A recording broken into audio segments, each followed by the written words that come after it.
సిద్దిపేట జిల్లాలో నిర్మించిన మల్లన్న సాగర్ను 50 టీఎంసీల నుంచి 8 టీఎంసీలకు కుదించాలని ఎమ్మెల్సీ కోదండరాం డిమాండ్ చేశారు. మల్లన్న సాగర్ నిర్వాసితులపై కొండి మల్లారెడ్డి రాసిన గూడు చెదిరిన దృశ్యం అనే పుస్తకంను కోదండరాం ఆవిష్కరించారు.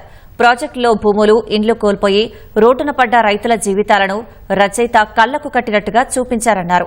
భౌగోళిక పరిస్థితుల పరంగా అంత పెద్ద ప్రాజెక్టు ఆ ప్రదేశంలో నిర్మిస్తే భూకంపాలకు దారితీస్తుందని కేంద్ర సంస్థలు హెచ్చరికలు జారీ చేసినా గత ప్రభుత్వం బేఖాతరు చేసిందని ఆరోపించారు. చెరువు నిర్మించే క్రమంలో భూమి కోల్పోయినటువంటి వాళ్ళు, నిర్వాసితులైపోయిన వాళ్లకు సహాయం కూడా అందలేదు.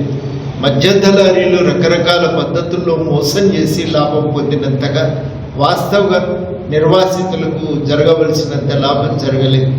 మనందరికీ తెలుసు, అక్కడ ఒక రైతు తన సొంత ఇంటిలోనే తాను నివసించిన ఇంటి వాసాలనే చితిగా పేర్చుకొని కాలిపోయిన సంగతి. అట్లాంటి రైతులు వాళ్ళ వలస పోయి రకరకాల ప్రాంతాల్లో వాళ్ళు బతుకుతున్నారు. వాళ్ళకు రావలసిన సహాయం కూడా అందలేదు. ఆ పునరావాసం అందని ఆ రైతుల పరిస్థితి పైన కొంతమంది పరిశోధకులు వాళ్లను రైతులందరినీ మాట్లాడి, ఒక 20 మంది రైతులతో మాట్లాడి ఒక పుస్తకాన్ని కూడా ఈ మధ్యనే తీసుకురావటం జరిగింది.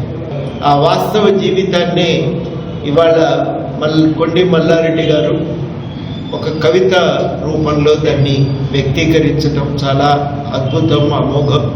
వారిని సందర్భంగా నేను అభినందిస్తూ ఉన్నా.